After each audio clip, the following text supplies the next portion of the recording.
G'day all, and welcome back to the Freo Faithful podcast, episode 25. And I know what you're all thinking.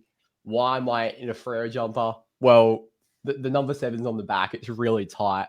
I'm not actually sure if I can even turn around. But the number 7's on the back, and we are commemorating one of the all-time great careers, the greatest player to ever pull on the purple and white. Nat Fyfe has announced his retirement, and it sort of changed the mood of what was going to be a very happy podcast. I'm sure it will still be a very happy podcast, but it's certainly going to be one full of commemoration, isn't it, Zach? Yeah, mate, there's a lot to commemorate about his career, but yeah, I was going to say top 2 play because it's questionable who's number 1, but I think recency bias has to. We have to say he's number 1 today. He's number 1, but yeah, champion of not only our club but the sport. So we'll talk about that in detail, I'm sure. But yeah, not really unexpected, but it's still sad. I've got a bit of Nora about me this week. Sorry, guys. It's not unexpected, but it's still sad nonetheless. I was going to say, I didn't know you could catch a cold through a podcast, but here we are. You're in all sorts this week. So we're both going to have to try and battle through because the old lingering cough's still here for me. Now, first and foremost, we'll get to Fyfey later because, oh boy, there's a bit to get through. But let's get on to our 11th win in the past 12 games that we had on Saturday night. It's only going to be very brief. This is the very Nat Fyfe orientated podcast, but it'd be very silly of us not to talk about our 6-point victory, our first ever win over the Power at the Adelaide Oval. We beat them 13-14-92 to 13-8-86, thanks to Alex Pearce's heroics in the last minute. Now, those middle 2 quarters were some of the worst quarters of footy we have played all year. But overall, what did you get out of the game? Well, it's actually becoming a bit of a trademark victory, which I guess you can say it's a good thing because it wasn't really a trademarked win like this last year, especially. But yeah, the first quarter was very, very good. Started as we should. Didn't let them into the game. Well, we did let them into the game eventually, but the start was very good. The second and third quarters, that was disgraceful. I think it's the word I'm going to use to describe it. It might be a bit harsh, but yeah, terrible. The last quarter, I think we kicked 5 goals to 1, or was it 4 goals to 1, whatever it was. We dominated the last quarter. Well, not really by field position. They had a few chances, to be fair, but the last quarter was very good, as it has been basically the last, 12 weeks we've won, the last 11. Mm-hmm. So, yeah, it's a bit of a Docker win, I guess you could call it this year, the way we've won. But it wasn't convincing, but, win's a win. So can't complain too much, I suppose. Yeah, it's funny. We were being quite negative last week about one of our better wins. I feel like that Carlton win, we overcame a bit of adversity, and then the week before that was the Derby, and we've had a few good wins in a row, but contest has always been the thing we've struggled at. Now, there's going to be a bigger negativity around this win still, but we were plus 20 in clearances, or plus 18 in clearances, plus 9 centre clearances, plus 9 stoppage clearances. So we really cleaned up that area of our game, and it was led by a couple of blokes, in particular, Caleb Sarong and Neil Erasmus. What a performance. Do you want to give an official apology out to the faithful?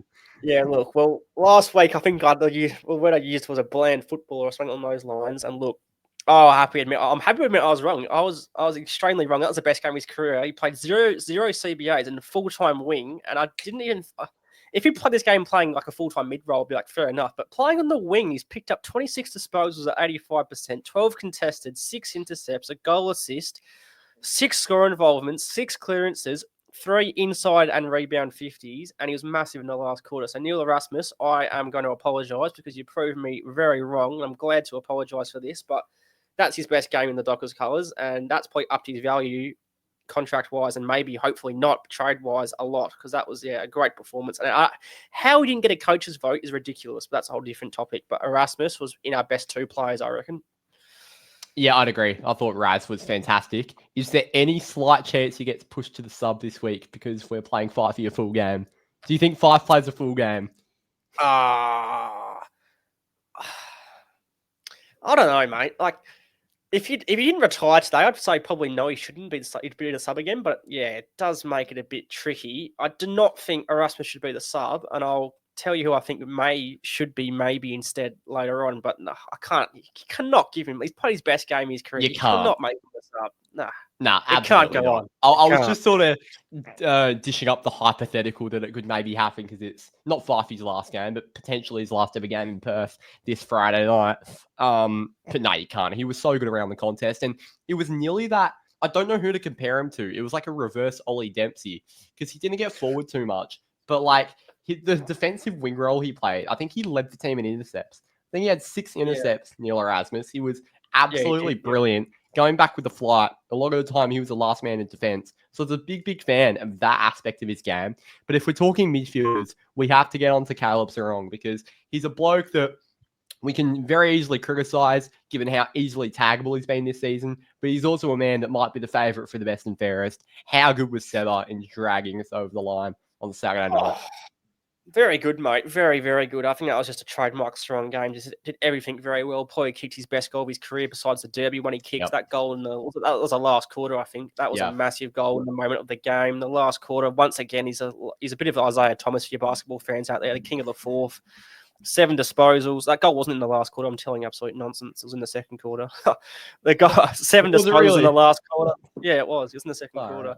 4 contested, 3 intercepts, 2 score involvements, 2 contested marks in a quarter for Strong. That has to be his career high in contested marks in a quarter, which is a very niche stat, which I probably couldn't find the answer to, but I'm going to run with it anyway. But yeah, he was massive the entire game. But in the last quarter, yet again, he lifts the team home. Great performance. Very good performance from Sarong. Absolutely. He was certainly the leader in that midfield, and Neil Erasmus was the accomplice. Now, we're going to get on to Nathan Fyfe's whole career later, but it'd be very silly of us not to speak about him while we're on the topic of the midfield. Were you a fan of his impact late? Because I can guarantee your answer is going to be yes, because his impact late was bloody brilliant. 7 touches in the last quarter, I want to say. I'm not sure how much more before the last quarter he played, but it was basically 7 touches in a quarter, and he was so clean. He had 3 clearances in those. What did you make of Fyfey's sort of impact on the game? Because I don't think we win that game without him. Well, he went at 100%, which is very un-Fyfe, and he kicked the ball several times. So, that was I reckon it would. Well, his influence better Leonard in the Gold Coast game. I reckon maybe this week, to be honest. As you said, he went 7 touches. He had 3 clearances, 5 contested, and 3 score involvements in a quarter off the bench. And that's not bad at all from Fyfey. That's why I think he needs to keep playing as a sub now. I'd probably play him this weekend as a full game because you sort of have to. You know, it'd be a bit of a... I wouldn't be rude not to or harsh, but it'll probably happen just for the theatre. But yeah, perfect sub. Great impact on the game. Him and Sarong in the last quarter in the stoppages were massive. And yeah, couldn't knock his game, Fyfe.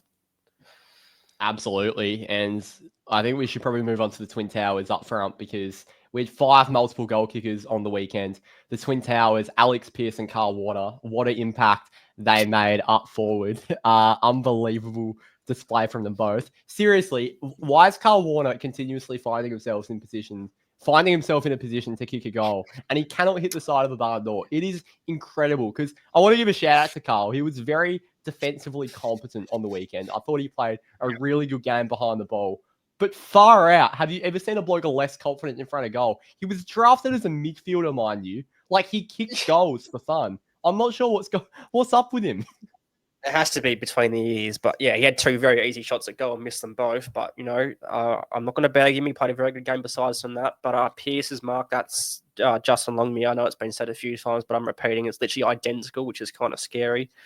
But yeah, well, if you talk about actual Twin Towers, I thought Vossi, gee whiz, he was fired up, Vossi, and I was very nervous when he started busting out the shushes and the waves. I was very nervous what could happen if we lost, but no, he knew we were going to win, so shout out to Vossi, great game. But Freddie, respect, mate. That's another great game from Freddie. He's been inconsistent still, but his better games are getting better. You know what I mean? Like his best games in his form are becoming better, which is good. Bolton started the game very well. Murphy Reid, do I do it again? Yeah, we do. Boy, we do. Kicked 2 of the great goals in the game. Besides Sarong, he kicked 2 crucial goals, and they were like not easy shots. I thought there was no chance of kicking it from 50, but yep. Why should I ever doubt him? That's the first mistake I made. Second one was the sort of banana you'd see, like, I don't even know, like, that's Sirioli-esque. The handball to Vossi's goal, that was just ridiculous. If he doesn't win the Rising Star, it's ridiculous. There's so much ridiculousness about Murphy Reid. He's just, I'm just going to leave it there because I'll get carried away, but unbelievable game from him yet again. Well, I watched the 2 other contenders on the weekend, and Levi Ashcroft was hacking it forward every chance he got and lost to Sydney at home. And then Dan Curtin just played the most mid-game of all time against West Coast, and they nearly lost. So, in my books, Murphy Reid is the runaway Rising Star winner. And yeah, it's not even close at this point. There are... our entire forward line's firing, but Murphy's a big part of that. Yet again, just getting involved in the chains and the score involvements and whatnot. Yeah, he's putting together a pretty stellar season. one last line to get through. In fact, two more lines to get through before we move on to the main subject of this podcast, which I'm dying to talk about, our glorious king. Let's move to the back line because, geez, they were under siege in the second quarter. But as a whole, I thought they held up pretty well, considering how many inside 50s we were conceding. Yeah, it wasn't their best game, but I thought they played okay.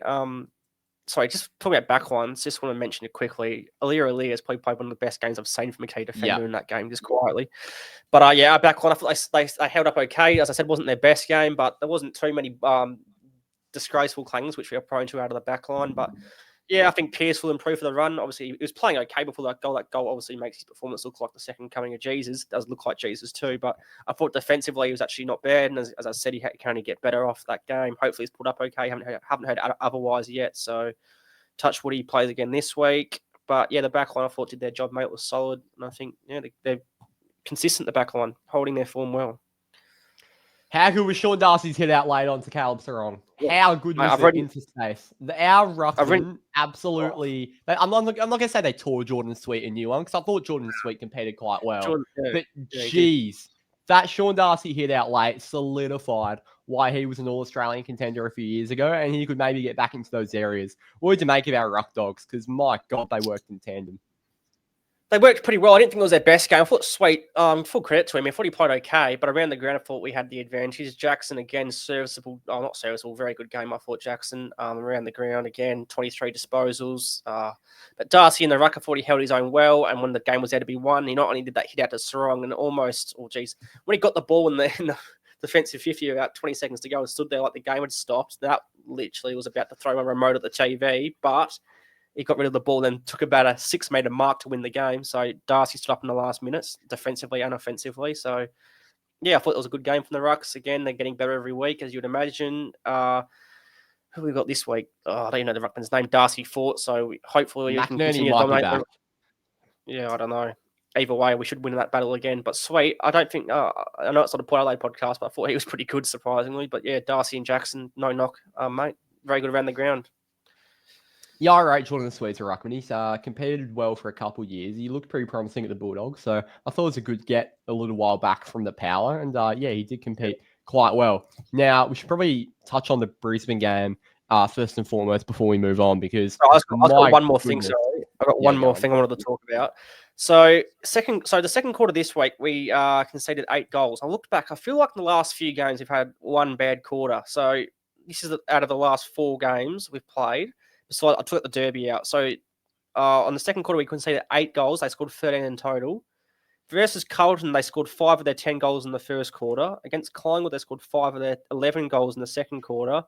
And versus Hawthorn, they scored 5 of their 10 goals in the second quarter. So I still feel like there's improvement in this team to come because we're lapsing away in one quarter, it seems, every game, which isn't a good habit to be in. But the thing is, you should think that problem's fixable. So look, if we can if we take away all those quarters when we were poor, basically, in those 4 games, we won all those 4 games, obviously, but I feel like there's still like a lot of improvement in the whole team's efforts, which is good. So it is a worry letting one quarter of a team get a run on us, but I think if we fix that up and we're consistent across 4 quarters, there's scope for us to be even better in the back half this season, or not back half, back quarter or third or fifth, whatever it is. Do you think there's a chance we've already played our best footy this season? And do you still think there is more growth? Because I absolutely see the growth in this team. Like, I think that Brisbane this Friday could end up being our best performance of the season, and we can build into the finals from there, and we could have a really good crack at it in September. But there's also a chance that we played our best game a few weeks ago, and we've just peaked too early, and we've done what some teams do. What do you see this team doing? Well, I'd say playing your best footy is playing 4 quarters of consistent footy. As I just said to you, obviously we're not. There's 1 quarter every game we're letting slip. So I think there is improvement that comes still by just playing 4 quarters of footy, which will it happen this year? Who knows? I hope it does, but I do think there's improvement in the team. It's still Darcy and Jackson that played less than 10 games ago, for example. Pearce played his first game in 5 weeks. The forward line, the 4 forwards have played, 10 games together, which isn't many as a trio combined. So yeah, I still think there is growth to come, and the midfield has been a bit unsettled too. So if we can get some continuity in the midfield, then there's scope to improve there as well. So I hope you haven't peaked early. You do raise a fair point. It's possible because we've been on this long run for a while, but touch wood, there's improvement to come. Gee, that midfield's such an interesting talking point, isn't it? Because it's the discussion whether you play Fyfe in any full games for the rest of the season. I think he's probably going to be sub for the rest of the season. There's a chance he plays a full game Friday night, but I heavily doubt it. You've got Erasmus, who has just cracked into form at exactly the right time of year. And then you've got Corey Wagner, who still needs to come back. Hayden Young's probably a chance against the Bulldogs, maybe a chance this week. The injury report hasn't come out yet. So there are so many things to get through in that midfield. You'd hope someone like a Fyfe doesn't get pushed out because of Hayden Young, but obviously if you have to pick one of them, we know who we're playing. So it's going to be a very, very interesting dilemma. Nathan O'Driscoll didn't have his best game of the weekend, so at least it's about to go there. open there. I was going to ask you, week one of the finals, you got one wingman, O'Driscoll or Erasmus? Pardon O'Driscoll still. O'Driscoll, I still think we need a genuine wingman, and I think Noddy's put together enough form across the... Has he, though? Yeah, I think he has. I think he's had a decent season, Noddy, and I think we still need that pace when we get out of the back sometimes. But I agree, it's so Raz, and it's probably the reason he's going to end up leaving the club because, there are so many blokes you'd still probably pick ahead of him despite him playing good football at AFL level. So it's a hard one with Noddy and Raz. We just need a genuine wingman in the team. I'm not really sure how Jeremy Sharp's form is week in, week out at Peel. I'm not sure whether you can recall him. Nothing to write home about. That's the thing. So you've got James Dash, who's just had 38 touches at Peel. You've had Corey Wagner, who's had 20 touches. There are guys there that can play that sort of wing, half-back, midfield, hybrid role that you'd probably pick over a Jeremy Sharp and maybe over a Neil Erasmus, depending on the roles that Hayden Young and Nat Fyfe play at the end of the year. So, yeah, it's a tough one. Good problem to have, mate. Good problem to have. Very good problem to have, and a problem that's not very good to have is the Brisbane Lions this Friday night. It's a pretty tough task. I just mentioned that Oscar McInerney might be returning this week in the ruck. We know Lockie Neal's been ruled out for the season. There's a few sliding pieces of the Brisbane Lions. They haven't necessarily been in the best form as of late. They've obviously slipped out of the top four, and we've gone and taken that spot. This game defines our season, and if we win, we move up into second for the time being. And we'd lock ourselves in finals. We'd be the second team to lock ourselves in the 8 in 2025. This game's obviously going to have so much emotion around it, no matter what role Nat Fyfe plays. There's going to be 55K. I think it could be our biggest ever non-derby home and away crowd on Friday night. It is going to be absolutely monstrous. It's one of our biggest home and away games ever. How do you see this game playing out? What concerns me is the Sydney midfield got a hold of us when we played Sydney, was that 4 or 5 weeks ago? And then on the weekend, Brisbane gone in the centre clearance against Sydney. They beat them 20-9. Now, you can't really line that form up as Brisbane are going to get 50 more centre clearances than us, but it does worry me their midfield. You've got McCluggage, you've got Dunkley, you've got Ashcroft, you've got forgot his name, Rayner, who runs through there. Like, their midfield is arguably the best in the competition. So that is where the game, I think I said this last week as well, but this is where the game's won and lost. Brisbane played lost on the weekend, but they had like those clearance numbers I asked for that. They had 15 more inside 50. So like they just weren't accurate in front of goals and didn't take opportunities. They easily could have won. So we shouldn't be taking them lightly. I don't think anyone is, but yeah.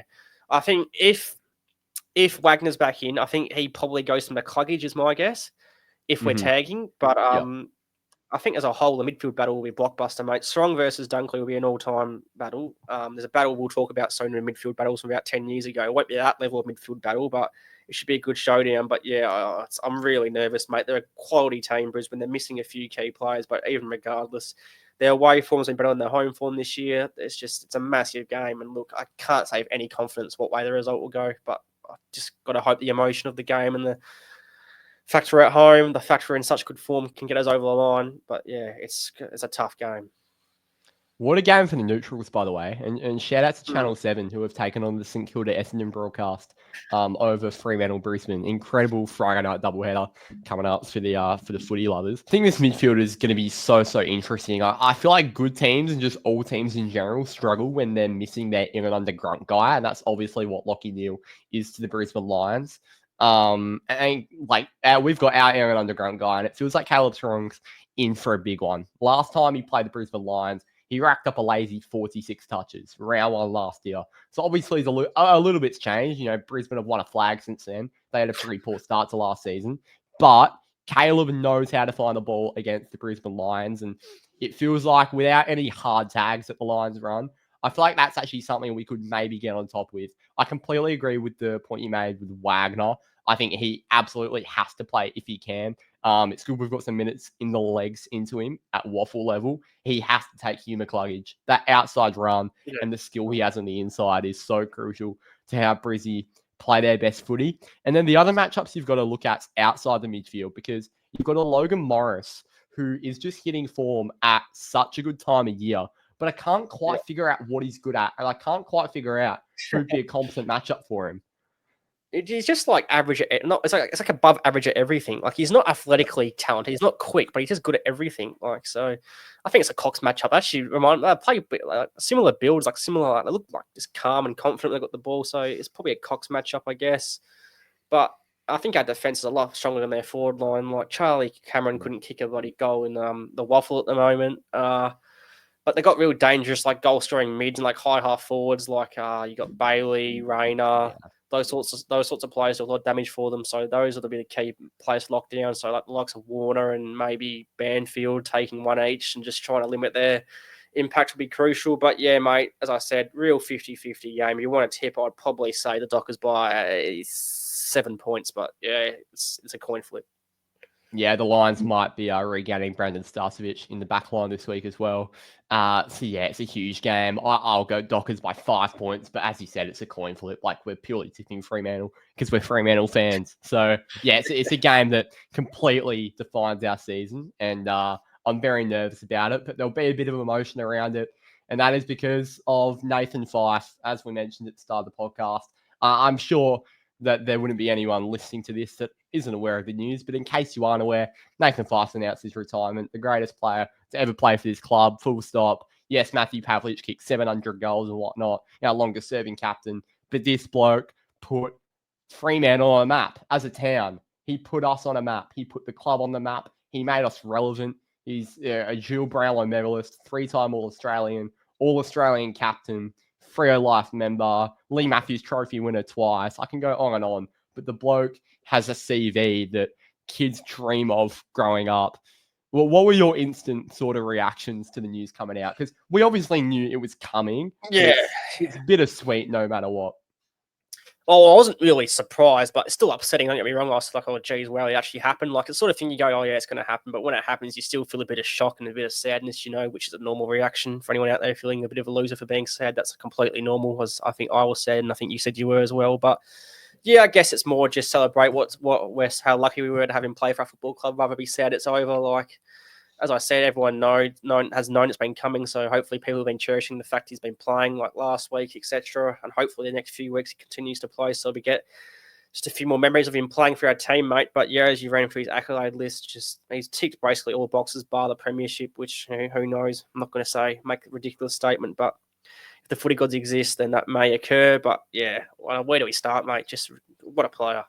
Well, I think I know where to start, and that is in 2023 when the bloke decided to grow a goatee. That was probably the lowest point of his career. I was just looking at a few photos before making some stuff up for the Freo Faithful Instagram, and I was quite certain that photo would not make the cut because that is such a horrific look for a great-looking man. I'm not sure what Nathan was really going for then. But hey, 2023 luckily wasn't a year to remember, and he wasn't lifting the Premiership Cup with whatever that was. Let's go back to the start. 2009, he was taken pick 20 from Claremont. He had an unbelievable under-18s campaign with WA. He made his league debut and he kicked 4 goals against Peel. Take me back to the start. Well, yeah. As you said, he played 4 waffle games. He played 5 waffle games. Debuted in round 5 against Richmond. The next following week, he got a Goal of the Year nomination. He started his career as a forward. I remember he took an absolute specky on debut. I'm pretty sure I remember. Yeah. But yeah, round 6 then kicked one of the Goals of the Year. Round 9, he got a Rising Star nomination. Didn't win the Rising Star that year, but he got nominated in his first 3 games, which is saying something. It was quite clear early he was a talent, which was backed up by the following week in round 10, getting 27 disposals and 3 goals in his 5th ever game. So yeah, he started his career very well, and obviously that continued on. The year after, second in the Doig medal, and the first time in the All-Australian squad as a 19-year-old. So yeah, It was clear from early on he was a good player, and I think good was probably an understatement at the time because we know what happens from there.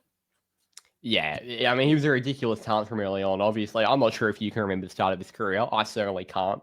But But yeah, you look back at photos from that debut game against Richmond, the bloke is so skinny. Like, he walks back into the change rooms with a big built Matthew Pavlich, and it really emphasizes how much size he put on, because that was obviously the jewel in Nat Fyfe's game. Like, the size mixed with the athleticism.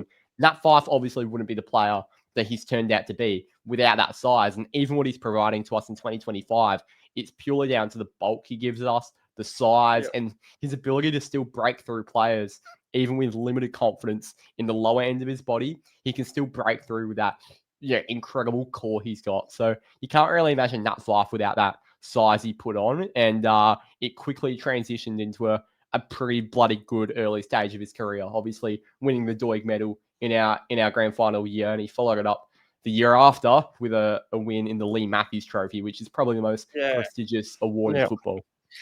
Yeah, in that 2014 too, he came second in the Brownlow, despite missing, I think, 4 games. He came second. He was one vote off the Brownlow. He couldn't win anyway. He got suspended twice. So he missed 3 games, I think. He was suspended twice and still came second, 1 vote off Matt Priddis. So, yeah, Priddis shouldn't have won that Brownlow. But anyways, also in 2013, it was the first time it was speculated that he might leave, but he eventually re-signed the contract, which was obviously, thank God that happened. 2015, he got 20 Brownlow votes in his first 10 weeks. Like, that is just ridiculous. He played 18 games and still won the Brownlow. He got 29 votes in the end. But probably one of my favorites, in my top 3 favorite Fyfe moments, was the round 9 game in Adelaide. It was a wet night. Yeah. And it was Fremantle versus Adelaide. And Patrick Dangerfield and Nat Fyfe were both in the peak of their powers. And they went up together. And Fyfe had 40 disposals, 14 clearances, and 10 inside 50s and a goal. And Dangerfield had 38 touches himself, 9 clearances, 8 tackles, and a goal. Freo won that game and Fyfe got the 3 Brownlow votes. But even to this day, like, you always see, like, Dacos versus the Bond, etc., etc. I don't think there's been a better head-to-head matchup in AFL, because they line up each other every contest as well. That was just a ridiculously good thing to watch. I still watch the highlights every now and then. I probably will, after we record this, go back and watch the highlights of that game, because that is just one of my favourite Fyfe moments. Not sure about you, but it's well up there for me, that game against Adelaide. That is my favourite Fyfe moment. I remember watching that game. That, like, it's it's hard to sort of sometimes take in your football moments. I was only, I reckon, 9 years old at the time or whatnot, but a football moment's special when you can take it in and the magnitude of it at a young age. Because I remember that game so well. It was a wet night at the Adelaide Oval. The Crows were having a decent season. We were obviously on top of the ladder. And it was pretty much a 50-50 coin flip sort of game. And you just knew these two brutes were going to go at it. And there was no tags or whatnot. There was no, trying to work off each other, maybe float into the forward line. These were just 2 midfield bulls going at each other from the centre bounce, from the start. And it was such an incredible watch. And like you and like many other Freo fans, I've gone back and watched the highlights many a time. It's such an incredible sort of duel those two had. And I don't think we'll ever get it again, unfortunately. That 2015 season was probably his best ever year. You can probably debate 2015, 2019. But my second favourite Fyfey memory is that goal he kicked in Geelong. That performance he had was incredible. Bursting through 4 Geelong defenders, going around the body, the little finger twirl celebration. Yeah, I'm sure you were about to touch on it, but far out. That goal lives long in my memory. I think one of the most underspoken about Fyfe performances in the same final series in the prelim, when he broke his leg in the first half, continued on playing and still had 24 touches, 16 contested, 9 clearances, with a broken leg for half the game. Like, we lost that prelim, but you can't fault Fyfe for his efforts. That's just unbelievable. Summed him up as a player, really. Unfortunately, the year after, 2016, he played 5 games. He had to have more surgery on that leg, which, that was the first big injury of his career, which unfortunately a few more followed. But yeah, that effort to play with a broken leg for half a game, that's just ridiculous. Someone asked me, tell me why Nat Fyfe's Nat Fyfe. That's one of the things I'd say. Like, name me some other players done that before. It's just ridiculous. Yeah, that literally personifies him, and it personifies this football club. I do just want to give a shout out to myself. I kicked a goal from the pocket in that prelim at halftime, playing goals kick. So, Freo didn't get the win, but I certainly did. So that is all that matters. That just does personify Nathan Fyfe, doesn't it? Like, who else plays on a broken leg, goes and gets surgery, returns only a few rounds into the 2016 season? And you could probably argue that 2015 prelim ruined his career, because you just mentioned it was probably his first big injury, and he was just recurring injuries for the next 10 years, wasn't it? Yeah, it was. And in 2017, after he came back and he was made captain of the club, took over from Pavlich. He actually he won the Jim Steins Medal, which is best in the series for the international rules, which is quite a niche award to win. Not many people have won that before, so he The did win goal as that. well. 2017, I thought, was also a big moment, as that was when everyone was he's going to go to St Kilda, he's going to go to St Kilda, and he ended up re-signing, which at the time was the longest ever contract for the Dockers, which was a 6-year deal in 2017. So he showed his loyalty to the club there. I think St Kilda were offering him a lot of money to go, and he decided to stay at the Dockers. 2018, he had 16 Brownlow votes in 15 rounds, and unfortunately, his hamstring. One of my not spoken about enough Fyfe game. In round 8, we lost to Richmond by 77 points. But Fyfe got the 3 votes, having 33 disposals, 26 contested. We scored 13 times. He had 7 of those score involvements. And he took 6 contested marks playing out of the midfield in the game, Fyfe. So, again, he just put the team on his back as much as he could for so many years and had some ridiculous game stat lines. But he was in the All-Australian squad that year too, and he playing, I think, 16 or 17 games. So that was another good year in his career ruined by injury, unfortunately. He was just a ridiculously dynamic player, wasn't he? He could get it done in so many different ways. You never knew how he was going to catch you. Like the goals he kicked were obviously based off athleticism, but then he'd burst out of the pack with that incredible core he had. It was just the way in which he could attack you and get you in so many different ways that you didn't know where he was going to get you. I feel like that's what makes him such an incredibly unique player and a type of player we'll probably never see again because, his athletic traits mixed with the upper body strength, players just aren't built like that anymore. They don't, I know it's all about, drafting the best athlete, then teaching them football. But we've seen with Murphy Reid this year, it's probably best to go and get, the best footballer rather than the best athlete. Nathan Fyfe was an incredible hybrid that we rarely see in the modern game. And he personified the modern game with, a mix of both. Oh, 100%. But unfortunately, after 20, I shouldn't go unfortunately, at 2019, that was his career high in multiple statistics. He polled 33 Brownlow votes to win it, all Australian. So, yeah, I think, as you said before, 2015 and 2019 are easily his best 2 years in his career. And you can argue maybe 2015 was a better one because of the way the team performed. But again, it's a bit harsh to say, that was a better year because the team went better. But 2019, people were writing him off. And he polls 33 votes, which at the time, not after last year, was a lot of votes to poll. So, yeah, it can't, as all champions do, mate. They get written off and they come back and they deliver. So, unfortunately, the team was a rabble, but Fyfey came back then and just dominated for another whole year, which was, it was a bit surprising at the time. But we look back at it, we can say, well, why did we ever doubt him? Yeah, and I think you can also look back. He really sort of signaled a new era at the club. Like when Pav was captain, he was still a very, very good footballer. Obviously, won a Doig, won a Brownlow, came second in the Doig. He did so much, led us to a grand final. But I think it really was a new era because if you remember, Pav's captaincy ended 2015. David Mundy was the captain in 2016. That was an absolute shambles of a year. Absolute shambles. And then Fyfey took over in 2017, and that's what really started a new era. Obviously, Pav retired in 2016. Mundy handed over the captaincy. So it was just a complete change in the guard, and he sort of took forward the new Fremantle. So, yeah, it's incredible what he did for the club as a whole in a leadership sort of perspective. Yeah, unfortunately, from 2020 onwards, that's when the injuries really start to hit. You had your hamstrings again. He had a shoulder. He missed basically a whole season because of his shoulder. Missed a season and a half almost because of it. Had a foot injury, but 2022, that's when he gave away to captaincy. I think that's when he realised he needed to focus on his body more. Again, selfless Fyfe. 2023 is when they tried to make him a forward. That was probably maybe his worst season, in my opinion. It wasn't even that bad, but that's probably where we realised he's just an out-and-out star in the midfield. And 2024 last year, again, people wrote him off as similar to 2019. Didn't win the Brownlow, but he played 22 games last year, which was his most since 2013. And last year, the game against the Bulldogs, I won't forget that game either. 37 disposals, 10 score involvements, 7 clearances, 3 votes, and 5, that was probably at the time his best game in 5 years since the 2019 Brownlow year. So, again, he gets written off and he comes back and he delivers. And I'm hoping the same thing happens in the back end of this year. He's been written off and he comes back and just helps the team. I'm not going to say what we could achieve, but you know what I mean. Nobody, not even the most loyal Fyfe believers would have thought he had that game in him at that stage in his career. Like that It's was a very good absolutely exactly. That Bulldogs midfield is absolutely stacked. He showed a prime Marcus Bontempelli how it's done. And we love the Bont. Like the Bont's one of the most universally loved players in the game.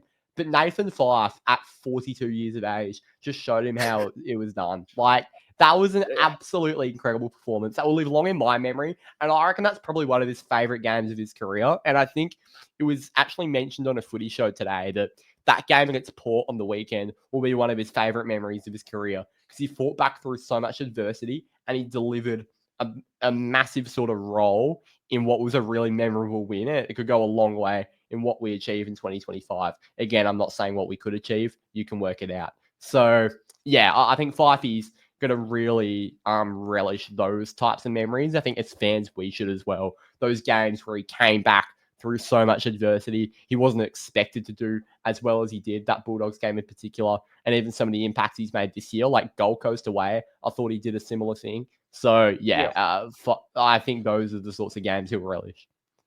As I said before, mate, the champions are a champion, so they come back and they're not expected to or not come back, but they get written off and they come back and prove people wrong. And look, he's done it a few times in his career, Fyfe, and he's got an opportunity to do it again in the last, at least 2 weeks, hopefully 5 weeks of his career.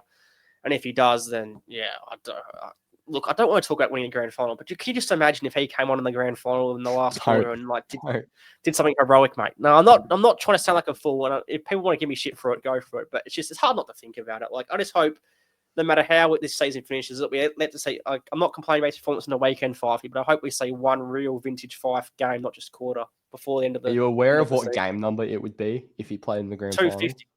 250. Yeah, I know. Yep. I know. Exactly. It sort of all lines up, and I don't want to get my hopes up, but it's very, very hard for the mind not to drift there. So, hey, as fans, we can do whatever we want because, we take the lids off at the sight of a fucking 4-0 quarter against Port Adelaide.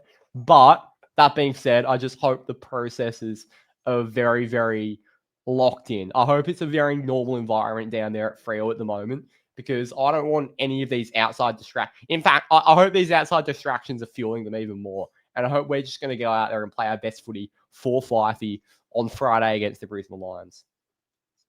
Well, actually, just wanted to note, we're also 5-0 when he's played this year as well. So, imagine he plays his last season, doesn't lose a game and wins a premiership. Now, that's just way too far, but I'm just saying that's what could happen, guys. No, it's not far.